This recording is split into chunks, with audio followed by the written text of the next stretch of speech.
An Aisyah radhiyallahu anha qalat, dari Ummuna Aisyah radhiyallahu anha, beliau berkata, awwalu ma furidatis sholatu rak'atain. Pertama kali yang diwajibkan salat itu rak'atain, 2 rakaat.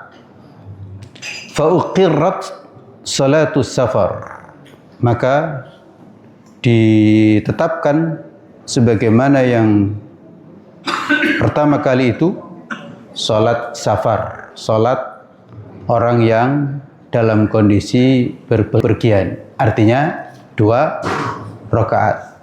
Wa utimmat salatul hadar, dan disempurnakan salat bagi yang dalam kondisi muqim menjadi 4 rakaat. Muttafaqun alaih. Hadis diriwayatkan oleh Imam Bukhari dan Imam Muslim.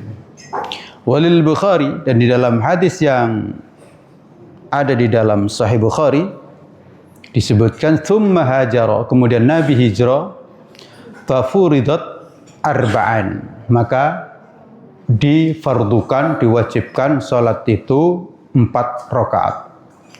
Wa uqirrat salatus safar alal awal, dan tetap salat orang yang berpergian sebagaimana semula, yaitu 2 rakaat. Wa zada Ahmad, dan di dalam riwayat Imam Ahmad ada tambahan, illal maghrib, kecuali salat maghrib. Fa innaha witrun nahar, salat maghrib itu witirnya salat siang, maka 3 rakaat. Wa illas subha, dan kecuali subuh, memang dari awal dan juga selanjutnya tetap 2 rakaat. Fa innaha tutawwalu fiha al-qira'ah, karena di dalam salat subuh itu dipanjangkan bacaan. Jadi bacaannya lebih panjang daripada salat-salat biasa. Bapak, Ibu, dan saudara-saudara sekalian,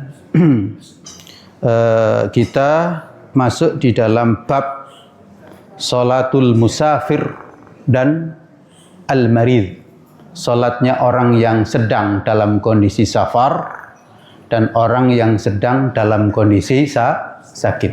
Itu.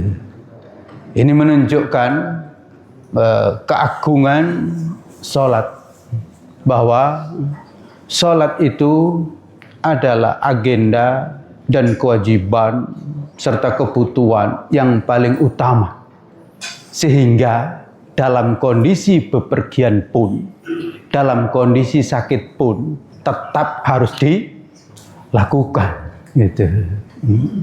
Tetap harus dilakukan, tidak boleh diabaikan. Gitu. Ya, dalam kondisi safar memang yang namanya safar itu sulit. Ya, safar kan sulit, tidur dikit, betul nggak? Tidur dikit, mana ada orang bepergian tidurnya banyak. Gitu. Dan kalau toh banyak, tidurnya itu bukan tidur melentang kan, tapi tidur di atas kendaraan, gitu kan? Ya punggung agak sakit-sakit dikit, gitu. Yang sakit apalagi, gitu. Tapi karena sholat ini adalah kebutuhan paling utama, sekaligus juga kewajiban dan kebutuhan, maka tetap harus dilakukan. Karena sama, mirip dengan makan kan. Ya. Orang bepergian masih makan nggak? Makan juga ya. Kadang-kadang makannya lebih banyak ya. Ya. Sakit masih makan nggak? Makan. Ya. Karena kalau sakit nggak makan bahaya. Kalau nggak bisa makan diimpus deh, masukkan makanan. Kalau nggak bisa makan lagi ya sudah, apa boleh buat? Innalillahi wa inna ilaihi raji'un. Nah karena itu maka sholat hendaknya menjadi agenda utama. Tapi yang sering jadi masalah itu ternyata sholat justru diabaikan dalam kondisi gembira, gitu. Karena pesta sholat diabaikan, karena wisuda sholat diabaikan. Gimana Ibu? Halo? Karena hari raya salat di abaikan. Padahal dalam Islam hari raya itu justru syiarnya adalah salat. Hari raya dalam Islam itu kan justru syiarnya salat. Disebut Aid itu di dalamnya karena ada salat. Maka ada salat Aidul Fitri, Idul Adha. Bukan sekedar makan dan minum. Itu Idul Fitri, Idul Adha.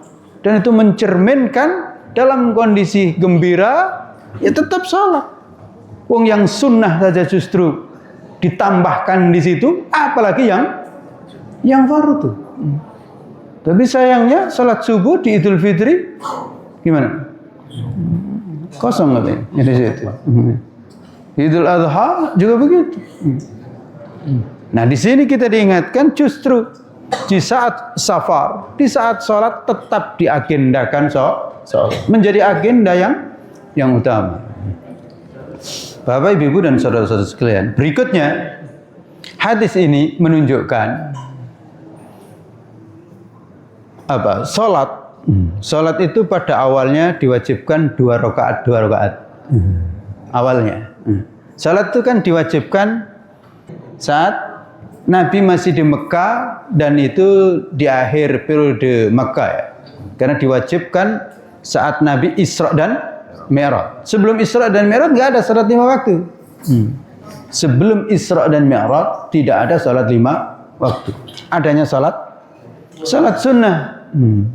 Salat malam ada Nabi salat. Tapi salat 5 waktu nggak ada. Salat sunnah saja. Belum diwajibkan salat itu. Apa artinya? Memang dalam Islam ini syariat itu bersifat tadarruj. Bertahap. Tidak langsung diwajibkan salat. Diajarin dulu syahadat. Diajarin dulu tentang keimanan. Diajari dulu tentang akhlak-akhlak yang mulia. Baru kemudian Nabi diperjalankan yang dikenal dengan Isra dan Mi'raj. Nah, di sana Nabi mendapatkan perintah salat. Awalnya 50 kali, lalu kemudian menjadi 5. Itu. Baliknya begitu proses salat. Dan ini juga sekaligus menunjukkan bahwa salat itu memang beda dengan kewajiban-kewajiban lainnya. Kewajiban-kewajiban lainnya itu pada umumnya Nabi itu terima nggak langsung. Terima dari malaikat Jibril. Semua begitu kewajiban. Kecuali salat. Salat ini Nabi terima langsung dari Allah Subhanahu wa Ta'ala. Jibril nunggu, nggak ikut itu. Jibril nunggu. Nabi ketemu dengan Allah dan mendapatkan perintah salat 5 waktu. Balik ditanya Nabi Musa, apa? Salat berapa? 50. Wah, minta balik lagi. Mintalah keringanan. Berat salat 50 kali itu. Sampai dikorting menjadi tinggal 5. Itu pun Nabi Musa masih mensarankan baliklah lagi. Berat 5 itu. Tapi Nabi kemudian ya sudah 50 dikorting jadi 5 masih balik lagi dikorting lagi berapa? Habis nanti. Maka Nabi Muhammad menjawab, istahyaitu mir Rabbi. Aku malu tadi. Bolak-balik. Nah, ketika dijawab malu ya kata Nabi Musa, ya sudah kalau malu. Itu urusan lain kalau sudah malu itu. Gitu. Nah, di situ juga memang pentingnya malu itu. Orang tuh kalau nggak ada malu nggak ada rem. Tapi kalau masih ada malu, alhamdulillah. Lihat ibu-ibu atau perempuan-perempuan yang nggak ada malu itu nggak ada rem lagi. Gitu. Termasuk bapak juga. Kalau sudah malu nggak ada rem juga. Nggak tahu giginya tinggal berapa gitu. Ya kan? Nggak, ya. Kalau sudah nggak punya malu begitu, maka malu ini ajaran Nabi Muhammad Sallallahu Alaihi Wasallam. Berikutnya, kemurahan Allah Subhanahu wa Ta'ala. Jadi Allah itu mensyariatkan kewajiban-kewajiban itu murah, ringan, nggak ada yang berat. 2 rakaat. Lalu kemudian tetap ditetapkan 2 rakaat. Ya, kalau dalam kondisi muqim maka menjadi 4 rakaat. Kecuali yang maghrib memang masih tetap 3 rakaat dari awal 3 rakaat, maka tetap menjadi 3 rakaat, tidak dikurang lagi karena itu memang sudah pakemnya demikian, jadi menjadi ganjil salat yang kita lakukan gitu. Itu prosesnya demikian. 2 rakaat, lalu kemudian kalau pas di mukimnya menjadi 4 rakaat, yaitu zuhur dan asar. Subuhnya masih tetap dan isyanya 4 rakaat gitu. Ya, ini juga ada hikmah karena di Mekah, kenapa 2 rakaat? Di Mekah itu suasana tidak tenang. Kaum muslimin di Mekah itu kan belum tenang. Jadi berada dimanapun kaum muslimin di Mekah saat itu nyaris seperti kayak dalam kondisi safar. Karena nggak nyaman. Dikejar-kejar. Sholat diganggu. Bahkan ya puncaknya para sahabat disiksa luar biasa sampai ada yang dibunuh, dan Nabi Muhammad SAW sendiri sudah direncanakan untuk dibunuh. Jadi suasana itu gimana kira-kira? Ya, suasana itu sangat mencekam. Maka ya betul wajar di Mekah sholatnya cukup 2 rakaat saja, dan itu pun sebelumnya nggak ada sholat. Tapi karena sholat ini sebagai bentuk hubungan kepada Allah maka masih ditetapkan gitu. Dan sholat itu disebut sebagai mi'rajul mu'min, mi'rajnya orang yang beriman. Nah, berbeda dengan saat di Madinah. Di Madinah sudah tenang, aman, karena semuanya menyambut Nabi Muhammad sallallahu alaihi wasallam. Kalau ada yang tidak menyambut Nabi, itu hanya persoalan kemunafikan gitu. Jadi justru di Madinah itu orang kafir yang justru sembunyi gitu. Bedanya di situ ya. Di Madinah itu orang-orang kafir itu justru sembunyi, menyembunyikan kekafirannya. Kalau di Makkah orang-orang kafir nggak ada menyembunyikan kekafirannya. Orang-orang beriman justru yang dalam beberapa hal menyembunyikan. Nggak usah terang-terangan dulu. Begitu. Nah, kalau di Madinah orang kafir justru menyembunyikan diri. Nah, karena berarti dalam kondisi sudah aman, sholat 4 rakaat, zuhur, asar, dan isya. Yang lainnya 2 rakaat. Berikutnya, disinilah ada perbedaan pendapat di kalangan para ulama. Bagi orang musafir, apa hukumnya salat 2 rakaat itu? Musafir. Jumhurul ulama berpendapat bahwa bagi musafir salat 2 rakaat itu sunnah, bagus. Bagus. Karena itu memang awalnya begitu. Awalnya ya 2 rakaat. Lalu kalau tetap melakukan 2 rakaat, maka hukumnya sunnah. Dan itu disebut dengan qasar karena memang Al-Quran menyebutnya sebagai qasar.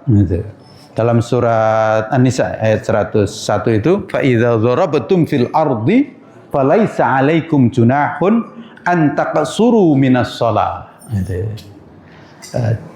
Dan jika kalian itu bepergian di muka bumi, falaisa alaikum, maka tidak ada alaikum atas kalian junahun, dosa. Tidak ada dosa antaqsuru, sekiranya kalian itu mengqasar minas shalah, dari shalah. Jadi apa artinya? Ya enggak dosa kan? Enggak dosa. Maka ya, hukumnya di sini menjadi sunnah gitu. Para jumhurul ulama begitu pendapatnya. Imam Malik, Imam Syafi'i, Imam Ahmad. Tapi Imam Abu Hanifah berpendapat salat bagi musafir 2 rakaat itu wajib. Wajib malahan gitu. Kenapa? Karena itu asalnya 2 rakaat, ya tetap 2 rakaat. Enggak perlu menjadi 4 rakaat gitu. Ini kalau wajib berarti kalau sholat 4 rakaat batal. Itu karena kebanyakan. Gitu.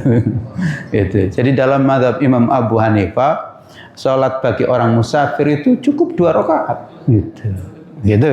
Jadi, tapi wallah alam pendapat jumhur tadi ya kuat. Gitu. Ya hukumnya sunnah lah, nggak sampai wajib. Gitu. Tapi memang kalau tidak ada kepentingan yang sangat penting, ya sholat 2 rakaat itu pas sesuai dengan sunnah. Karena itu qasar. Dan disebut di dalam Al-Quran juga qasar, tidak ada dosa.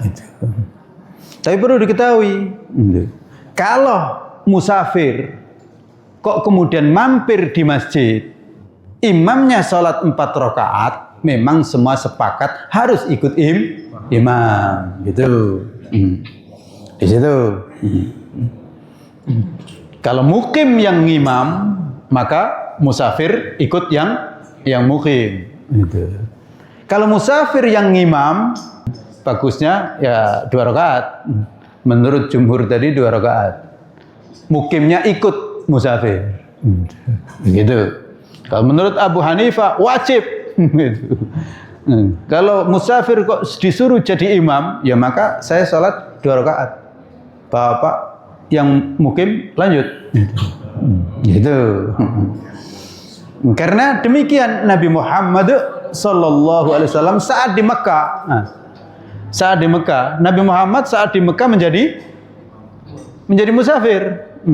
Ketika sudah hijrah ke Madinah, ke Mekah jadi musafir. Nabi ngimam, ya nggak mungkin memang bukan Nabi. Nabi ngimam di Masjidil Haram, maka Nabi ngimam 2 rakaat. Dan para jamaah, kalian yang Mekah, fa'atimmu, maka sempurnakan. Menjadi 4 rakaat. Begitu. Hendaknya kita tahu. Kalau ada orang alim datang ke Masjid Al-Iman, dia musafir, alim kan, dan kita minta jadi imam, maka biarkan beliau sholat kalau zuhur 2 rakaat. Kita yang di sini jangan bilang subhanallah, jangan gitu. Itu. Biarlah salam bagi yang musafir semua ngikut imam, bagi yang makmum kita ngelanjutkan. Gitu. Dan memang afdalnya begitu. Kalau ada yang datang di sini ke orang alim hadir, meskipun dia musafir, maka kita minta jadi imam.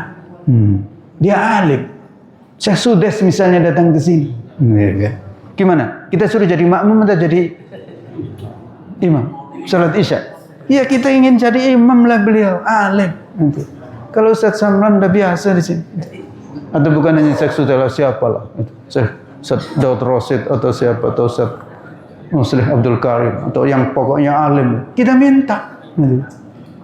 Orang alim datang, kita minta jadi imam. Biasanya beliau mengatakan, saya musafir. Gak apa-apa, musafir jadi imam. Nah kita harus ngerti, gitu. Beliau musafir, biarlah mengqasar salatnya, bahkan kemudian menjamak salatnya, silakan. Gitu. Nah kita hendaknya ngerti. Itulah pentingnya ilmu. Kalau nggak ngerti kira-kira loh, salat imamnya 2 rakaat, gimana kita? Itulah Bapak dan saudara-saudara sekalian pentingnya ilmu. Gitu. Ya terus terang. Di antaranya saya kadang-kadang memang kalau musafir itu kalau sudah disuruh jadi imam, salat Isya misalnya, saya akan salat 4 rakaat. Kenapa? Karena banyak masyarakat kita nggak tahu. Nggak tahu, saya salat 2 rakaat nanti gimana masyarakat ini gegeran. Daripada membuat gegeran, saya ambil, saya ngalah. Yang menurut jumhur tadi hukumnya sunnah, berarti jadi saya nggak dapat sunnah. Kalau menurut Imam Abu Hanifah wajib, tapi insya Allah ya mudah-mudahan nggak batal lah gara-gara itu. Gitu. Karena demi jamaah yang belum ngerti. Gitu. Nanti dibilang saya salat 2 rakaat ya, nanti geger. Gerung, kalau salatnya 2 rakaat nanti gimana gitu? Jadi kan gitu. Nah di situ pentingnya ilmu. Oleh karena itu termasuk nanti Bapak dan saudara-saudara sekalian menunaikan haji atau umrah itu memang perlu modal ilmu. Kalau enggak gelagapan salat di sana itu. Maka Belajar itu sangat-sangat penting. Ya karena misalnya nanti di sana, lu tiba-tiba salat subuh itu nggak ada kunut, nggak kelakapan yang biasa kunut. Kalau di Aliman pas bener, ya nggak ada kunut ya. Nah, kalau masjid lain itu bisa sujud sahwi dia, atau balik, ternyata imamnya Muhammadiyah. Bahaya. Di sana nggak ada organisasi Muhammadiyah, dibilang imamnya Muhammadiyah. Itu kan. Atau pas hari Jumat azannya 2 kali ini, Masjidil Haram NU ya. Di situ. Maka di situ pentingnya ilmu, belajar. Ya kan? Nah di sini makanya alhamdulillah di sini tuh belajar, ya kan? Jadi kita tahu, dan ini hadisnya begini, kitabnya ini, gitu. Maka Bapak semuanya silakan punya kitabnya ini, gitu. Bapak dan Ibu-ibu, saudara-saudara sekalian, saya ingin tambahkan ya, hadis ini dibawakan oleh Ummuna Aisyah radhiyallahu anha, al-mutahharah. Ummuna Aisyah, padahal Ummuna Aisyah itu sebenarnya masih kecil, masih kecil. Tapi beliau ternyata belajar. Banyak para ulama, kok bisa Ummuna Aisyah itu tahu salat di Makkah, padahal dulu masih kecil saat di Makkah. Tapi itu menunjukkan bahwa Ummuna Aisyah itu sudah belajar dari dini tentang salat. Andai kan nggak tahu, beliau bertanya, gitu. Karena ada yang meragukan dari mana Ummuna Aisyah itu tahu. Nggak mungkin Ummuna Aisyah berbicara kalau tidak tahu. Andai kan tidak menyaksikan langsung saat itu, maka Ummuna Aisyah bertanya, bagaimana salat dulu di Mekah, gitu. Dan beliau memang masih kecil. Dan itulah diantara kehebatan Ummuna Aisyah. Dan hikmah kenapa Nabi menikahi Ummuna Aisyah, beliau dalam kondisi masih kecil. Karena beliau jadi kemudian tahu detail masalah. Kemudian tahu detail masalah Nabi Muhammad sallallahu alaihi wasallam. Nah, di sini saya ingatkan, kenapa kita nggak suka sama Iran itu, Syiah itu? Karena antara lain, bayangkan, Ummuna Aisyah itu dianggap, waliyadzubillah, saya nggak bisa mengucapkannya, gitu. Dianggap ya perempuan yang apalah gitu, gitu. Sampai begitu mereka itu bencinya. Abu Bakar itu dianggap nggak sah, Umar dianggap nggak sah, bahkan dianggap kafir. Gitu. Terus Ummuna Aisyah juga begitu, tambah memang kebencian dengan Ummuna Aisyah itu luar biasa. Nah kalau sudah benci dengan Ummuna Aisyah, sudah benci dengan Abu Bakar, Umar, habis Islam itu sebenarnya itu.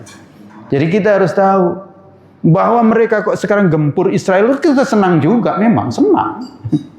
Apa senang? Senang. Tapi andaikan kok nanti Iran itu menang, ini bukan masalah yang kita buat tenang. Kita juga jadi sasaran, gitu diantaranya itu. Kenapa lah Abu Bakar jadi sasaran, Umar jadi sasaran, Ummuna Aisyah jadi sasaran, apalah kita? Itu persoalan harus tahu, makanya membaca persoalan itu harus tahu, bukan sekedar dukung mendukung. Itu kalau dukung mendukung itu ya hanya penonton, gitu. Kayak menonton sepak bola, dukung itu, tapi nggak pernah menang. Tapi ini persoalan berbeda lagi, gitu. Maka di situ kita memang agak khawatir dua-duanya. Sana menang kita khawatir, sini menang juga khawatir. Maka tinggal pasrahkan kepada Allah Subhanahu wa taala, dan jangan sampai runtuh akidah kita, keimanan kita. Itu. Begitu. Sudah ribuan yang dibunuh oleh Iran itu sudah ribuan juga dari kalangan umat Islam. Di Syria, di Irak, itu luar biasa. Yang dibunuh sudah banyak. Yang Sunni yang sudah dibunuh itu sudah banyak, biasa. Karena memang mereka ingin betul-betul punya kekuasaan besar, punya kekuasaan dan membawa umat Islam ini ke arah seperti mereka, dengan ajaran mereka, dengan kitab mereka sendiri, gitu. Tentang Al-Quran, mereka masih menunggu nanti Al-Quran yang asli yang dibawa oleh imam yang mereka yakinin, yang sekarang sedang sembunyi. Itu memang Al-Quran di sananya benar, yang ada ini sekarang. Tapi dalam keyakinan mereka, Quran yang ada sekarang ini itu nggak asli, gitu. Sekian kali lipat masihan. Kenapa? Karena Quran yang ada dari kita ini kan dari Abu Bakar, Umar, Utsman, gitu. Sementara mereka nggak ngakuin mereka ini.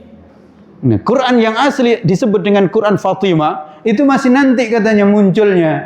Di bawah Imam 12 yang dulu menghilang, nggak tahu kemana. Imam 12 sudah ratusan tahun yang lalu menghilang ini. Dan diyakini nanti akan kembali. Coba bayangkan. Masa akal. Makanya mereka yang ada sekarang itu disebut dengan Syiah Imamiyah karena meyakini punya 12 imam.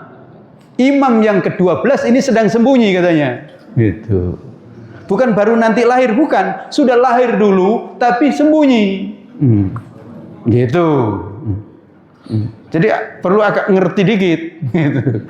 Yang ada sekarang itu memang Syiah itu banyak, bener. Syiah itu banyak, bener. Dan di antaranya ada yang pernah sangat-sangat ekstrim, perlu diketahui ya. Hajar Aswad itu pernah mereka curi. Jadi Ka'bah itu pernah 22 tahun nggak ada Hajar Aswad. Dicuri oleh mereka dari sekte Syiah mereka, yaitu sekte Koromito, itu mencurinya. Dan jamaah haji ribuan dibunuh saat itu. Jamaah haji dibunuh, Hajar Aswad dicuri, dibawa. Selama 22 tahun. Perlu diketahui. Jadi memang ya luar biasa dalam tubuh umat Islam ini. Fitnah-fitnah yang ada itu. Orang kafir saja nggak ada mencuri Hajar Aswad. Nggak berani. Dan dia sombong. Ayo lihat ini. Katanya Ka'bah itu hebat ini. Nih, saya curi ini. Itu begitu. Sumbernya begitu dulu. Lalu kemudian ya Allah Maha Kuasa. Biarlah dibawa sementara. Tapi pasti balik dan kembali lagi. Tapi dalam kondisi sudah pecah. Hajar Aswad itu pecah. Iya. Dan karena itu dibungkus lagi dengan perak. Jadi nggak utuh lagi. Itu gara-gara mereka di antaranya.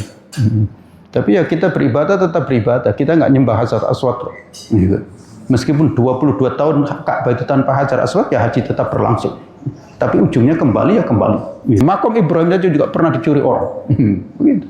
Dan kita ya tetap saja menyembah kepada Allah. Ini persoalannya. Maka memang kondisi kita sekarang luar biasa. Ya kita memang nggak mendukung juga kondisi saudara-saudara kita di Arab Saudi, Kuwait dan seterusnya. Kok bisa Amerika itu membuat pangkalan di situ? Ya memang ya salah juga membuat pangkalan kayak gitu. Tapi kalau kita mengaca diri, ya kita apalagi habis lagi. Bukan hanya pangkalan di situ di sini, kita nggak punya pangkalan lagi. Ya kan? Kita kan dikuasai sama mereka semuanya. Nggak punya apa-apa. Itu. Maka jangan hanya sekedar sok-sokan bela ini, bela itu. Yang paling penting sekarang adalah mantapkan diri kita dengan sungguh-sungguh. Bahwa di tubuh umat Islam memang ada yang kayak begitu. Dan kita dianggap kafir. Jadi bukan kita yang mengkafirkan mereka, tapi sebenarnya mereka yang mengkafirkan kita. Ya jangankan kita, Abu Bakar dianggap kafir. Umar dianggap kafir. Ummuna Aisyah dianggap pezina. Waliyadzubillah. Coba bayangkan. Jadi memang nggak tanggung-tanggung. Tapi sekarang kok kelihatannya baik. Ya begitulah mereka. Ada kepentingan, mereka berlagak baik. Gitu. Kayak pelagak. Ada orang yang di Bengkulu ini, tapi sudah meninggal. Wih, lagaknya baik sekali. Tapi kalau sudah bicara serius tentang ini, ya terbongkar rahasianya. Begitu. Jadi perlu waspada. Dan juga kita harus tahu sebenarnya, Iran itu sekarang perang dengan Amerika, itu persoalan apa? Ya, persoalan apa? Bukan karena persoalan mau membebaskan Palestina, bukan. Dari mana persoalan itu? Tapi persoalannya karena Iran diserang duluan sama Amerika kan diserang. Jadi membela diri. Ya benar juga memang. Gitu. Secara umum memang kita ya ada perasaan membela karena memang iya dia dizalimi, diserang. Nah diserang yang balas gitu. Dan kenapa kok Amerika itu nyerang? Karena Amerika itu nyerang Iran itu karena Iran termasuk memang nggak mau ngikutin kehendak Amerika. Gitu. Kenapa Amerika ini memang luar biasa, konyolnya, maksud saya sombongnya, dan juga sewenang-wenangnya. Tidak boleh dimanapun negara membuat senjata nuklir, kecuali dirinya sendiri. Nah Iran termasuk yang nggak mau kayak begitu. Ya kalau kita memang dari dulu sudah mau, gitu. Kita malah disuruh beli rongsokannya terus mau. Gitu. Kalau kita jangan bandingkan lagi. Gitu. Iya. Nah Iran termasuk nggak mau. Kenapa? Karena memang dia punya cita-cita luar biasa, menguasai mau. Cuman memang kita sering ya ketipu juga. Yang lain-lain kok mau juga.